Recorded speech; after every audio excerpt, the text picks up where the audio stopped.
అందరికీ నమస్కారం. ఈరోజు కేసీఆర్ మాట్లాడిన మాటలు ఏవైతే ఉన్నాయో క్రాస్ చెక్ చేస్తుంటే సోషల్ మీడియాలో అటు వైసీపీ ఇటు బీఆర్ఎస్కి సంబంధించిన వాళ్ళు చెలరైపోతుంటారు, పెట్టరైపోతుంటారు. గణేష్ గోల్డ్ తాకట్టులో ఉన్న బంగారాన్ని విడిపించి కొనబడును. సంప్రదించండి 9966511144. వాళ్ళకి ఇచ్చిన స్క్రిప్టే కేసీఆర్ కూడా ఇచ్చారేంట్రా బాబు అనిపించింది. మీరే క్రాస్ చెక్ చేసుకోండి. అసలు పెట్టుబడుల అంశానికి సంబంధించి చంద్రబాబు నాయుడు సమయంలో బిఫోర్ 2019 వైజాగ్లో జరిగిన సదస్సులో ఎంఓఏలు జరిగిన మాట వాస్తవా కాదా? తర్వాత జగన్మోహన్ రెడ్డి వచ్చాక దారుణాతి దారుణంగా పవర్ పచ్ అగ్రిమెంట్స్ దగ్గర నుంచి జాకీ డ్రైవర్ల దగ్గర నుంచి పేపర్ కంపెనీని ఏది ఒంగోలు దగ్గర అది వెళ్ళగొట్టడం దగ్గర నుంచి ఆ డేటా సెంటర్ని ఆపేయడం దగ్గర నుంచి లూలు మాల్ని వెళ్ళగొట్టడం దగ్గర నుంచి ఇలా చెప్పుకుంటూ పోతే 2019-24 మధ్య ఎన్ని కంపెనీలను వెళ్ళగొట్టాడు. చివరికి అరే నాయన అమర్ రాజా బ్యాటరీస్ వాళ్ళకి సంబంధించి ఎక్స్పాన్షన్ చేద్దామని అనుకుంటే దాన్ని సైతం తీసుకెళ్ళిపోయి తెలంగాణలో పెట్టేలా చేసిన జగన్మోహన్ రెడ్డి కదా.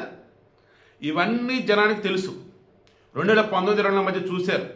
తెలంగాణలో ఉన్నటువంటి బీఆర్ఎస్ వాళ్ళు సైతం కూడా అరే ఏంద్రి జగన్మోహన్ రెడ్డి తెలంగాణ కోసం ఏపీ ముఖ్యమంత్రి అయ్యే ఏంట్రా బాబు అని అనుకున్న సందర్భాలు ఉన్నాయి. ఎందుకు హరీష్ రావే ఓపెనింగ్ అన్నాడు కదా, ఏపీలో నెలకొన్న పరిస్థితి దృష్ట్యా మీ అందరికీ ఇక్కడ చాలా హ్యాపీగా ఉంది కదా అని చెప్పేసి ఆయన అన్నాడు.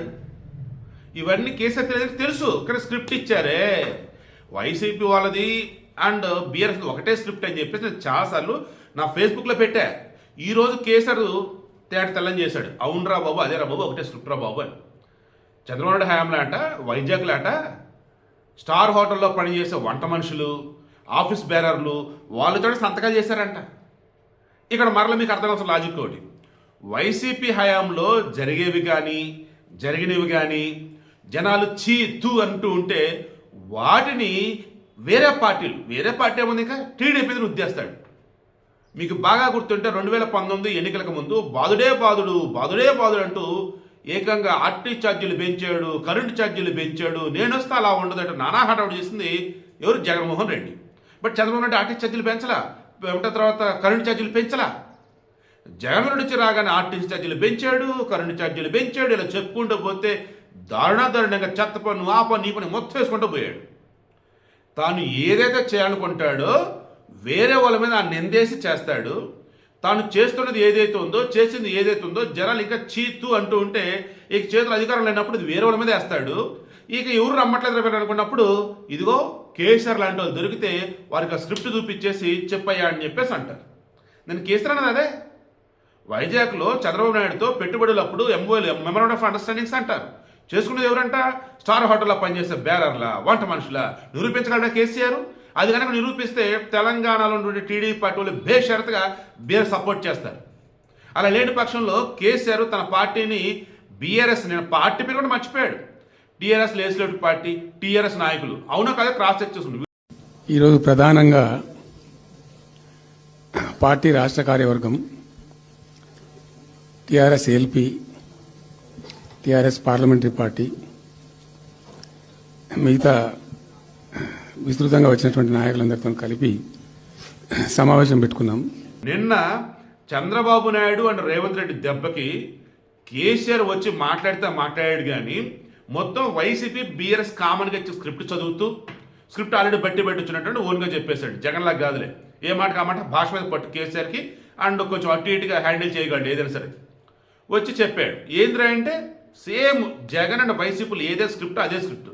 అందులో బాగా నిన్నేంటి కొత్తగా జగన్మోహన్ రెడ్డి అధికారంలో ఉన్నప్పుడు పెట్టుబడుల సదస్సులో భాగంగా ఎవరూర్రా వచ్చి సంతకాలు పెట్టిందంటే ఆ గుడ్డు మంత్రి అమర్నాథ్ చెప్తాడు కదా, అంటే రేగుడియాలు, పాపడాలు, చింతపండు ఏది చెప్తాడు సార్ పేరు, పూతరేకులు, మామిడి తాండ్రా. ఎస్ అధ్యక్ష ఎస్ ఆయన అని చెప్పాడు కదా. ఎవరు వీళ్ళంతా అన్నప్పుడు టీడీపీ వాళ్ళు ఎక్కడ చదివారు, ఎవరు పిల్లలు, ఏంది ఆ డ్రెస్ ఏంది, ఆ కథ ఏంది అని చెప్పేసి మొత్తం పెట్టి పడేశారు. వైజాగ్లో నానా హడావుడి చేస్తూ జగన్మోహన్ రెడ్డి పెట్టిన పెట్టుబడుల సదస్సు అట్రఫ్లాపు. కారణం ఏంటంటే అసలు ఆ సదకు వచ్చిన ఇండస్ట్రీస్లో ఎవరైతే ఎంఓఎల్ చేసుకుని ఏవి కూడా గ్రౌండ్ లెవెల్లో వర్కౌట్ కాలా.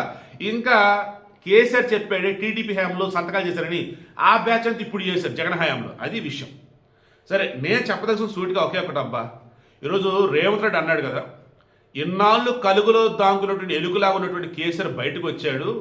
మారేళ్ళు అనుకున్నా మారకపోగా మరలా మరలా మరలా మరలా అవే అబద్ధాలు చెప్తున్నాడు ఈ కేసీఆర్ అని చెప్పేసి రేవంత్ రెడ్డి గట్టిగా వేసుకున్నాడు. అటు కేటీఆర్కి అహం దగ్గల, హరీష్ రావు గొంతులో విషం బోల, వీళ్ళిద్దరు కలగలిపి ఈమె ఆడబిడ్డ కవితను బయటికి నెట్టేశారు. ఆమెకు చీరాసారా పెట్టినటువంటి వీళ్ళు చివరికి కేసీఆర్ పార్టీని భూస్థాపితం చేయబోతూ ఉన్నారు. ఒకడు అహంకారంతో ఇంకొకటి విషయం చిమ్ముతూ అంటూ రేవంత్ రెడ్డి మాట్లాడుతున్నాడు. రేవంత్ రెడ్డి ఓపెన్ అనేది ఏంటి తెలుసా? రమ్మును కేసీఆర్ని అసెంబ్లీకి రమ్మును.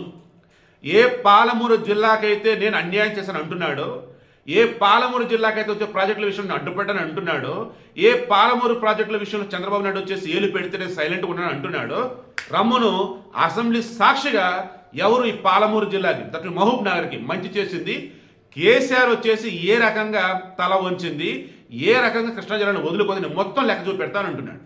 ఇదే కేసీఆర్ 10 సంవత్సరాలు ముఖ్యమంత్రిగా ఉన్నాడండి. ఏం చేశాడు మహబూబ్ నగర్కి? మొన్న కవిత కూడా బయటకు వచ్చి ఆమె మనిద్ది సామాజిక తెలంగాణ మనం ఇంకా సాధించుకోలేదు, బీసీలు బాగుపడని ఆ మాటది. 10 సంవత్సరాల పాటు వాళ్ళ నాన్న అధికారంలో ఉన్నాడు, వాళ్ళు చేసింది ఏమీ లేదా అంటే ఉంది, కానీ ఎవరికి అది వాళ్ళు చెప్పాలి. ఈరోజు కేసీఆర్ అదే అంటున్నాడు, ఇంకా మహబూబ్ నగర్ వెనకబడే ఉంది, పాలమూరు వెనకబడే ఉందని. మీరే కదా సార్ 10 సంవత్సరాలు ముఖ్యమంత్రిగా ఉన్నారు, మరి ఇప్పుడేంటి కొత్తగా అంటే అంతే.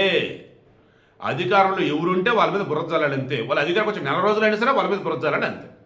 సో వీటికి ఇంట్రెస్ట్ మీకు అర్థమైందా?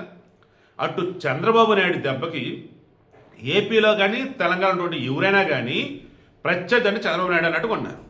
ఇక రేవంత్ రెడ్డిని ఇప్పటికీ కేసీఆర్ ముఖ్యమంత్రి చెప్పి ఒప్పుకోలేకపోతున్నాడు.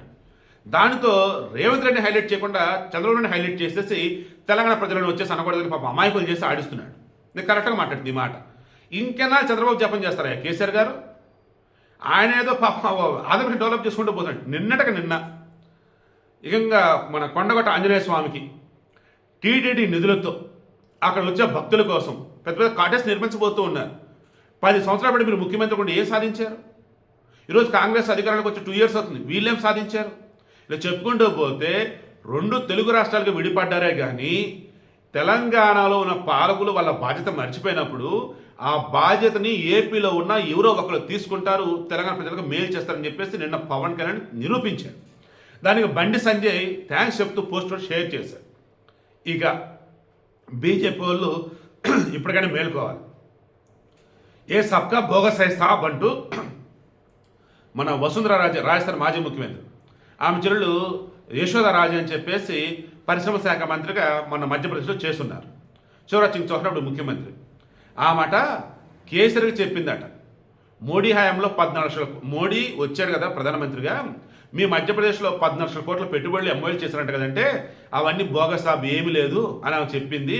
అలా చంద్రబాబు సమయాల్లో కూడా అలాగే జరిగాయా అని చెప్పేసి దానికి ఇప్పుడు రేవంత్ రెడ్డి అదే చెప్తున్నాడు అని చెప్పేసి ఈ కేసీఆర్ నిన్న మాట్లాడే మాటలు ఏవైతున్నాయో దానికి మరి బీజేపీ ప్రభావాలు ఎవరు స్పందించట్లా. ఎందుకని నాకు అర్థం కావట్లేదు. వీడియో క్లోజ్ చేస్తున్నా. ఇప్పటికీ నిన్న రేవంత్ రెడ్డి చెప్పినట్టుగా కేసీఆర్ అబద్ధాల మీదే బతికేస్తున్నాడు.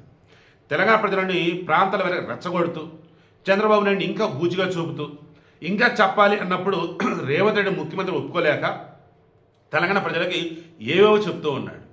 బట్ రేవంత్ రెడ్డి సవాల్ విసిరాడుగా, రండి సార్ కేసీఆర్ గారు అసెంబ్లీకి రండి అన్ని మాట్లాడుతున్నారు. కానీ ఇంకా బయట ఉండే అవాకులు చవాకులు ఎందుకు? మీలాంటి పెద్ద మనుషులు కూడా ఆ వైసీపీ బీఆర్ఎస్ కామన్ స్క్రిప్ట్ ఎందుకు? అండ్ బీఆర్ఎస్ అని పేరు మార్చి జాతీయ రాజకీయ చక్రం తిప్పుతానని చెప్పేసి ఒకళ్ళంటే ఒకళ్ళు లోక్సభ సభ్యుని గెలిపించుకోకపోగా చివరికి మీ బీఆర్ఎస్ని మీరే ఫ్లోలో టీఆర్ఎస్ని అంతగా వచ్చేసారంటే అందులో మొదటికి వచ్చిందా? లేదంటే త్వరలో టీఆర్ఎస్గా మార్చబోతున్నారు మీ బీఆర్ఎస్ని. ఓవరాల్గా 2 తెలుగు రాష్ట్ర ప్రజలకు నేను చెప్తున్నాను ఒకటే, ఏపీలో వైసీపీ, తెలంగాణలో బీఆర్ఎస్ వీళ్ళు ఏకంగా వీరిని నమ్ముకున్నటువంటి వారిని ఏ రకంగా ట్రీట్ చేస్తారేంటో వారి స్పీచ్లు చూస్తే మీకే అర్థమైంది. ఇంకేదైనా డౌట్ నిన్న కేసీఆర్ మాట్లాడి మరలా ఒకసారి రివైండ్ చేసుకోండి. దానికి రిప్లైగా రేవంత్ రెడ్డి ఏమన్నాడేంటో చూసుకోండి. బట్ మధ్యప్రదేశ్లో మోడీ వచ్చినప్పుడు పెట్టుబడులు వచ్చే 1 లక్షల కోట్లు అన్నారు, ఏడవన్నీ బోగస్. అలాగే టీడీపీ హయాంలో కూడా బోగస్ అని ఏదైతే అంటున్నాడో దానికి బీజేపీ వాళ్ళు క్రాస్ చెక్ చేసుకొని ఆమె నిజంగా అన్నారా లేదా, మరి ఈ కేసులు ఎందుకు ఇలా అంటున్నాడు ఏంటి, ఒకసారి ప్రెస్ మీట్ కూడా మాట చెప్పండి.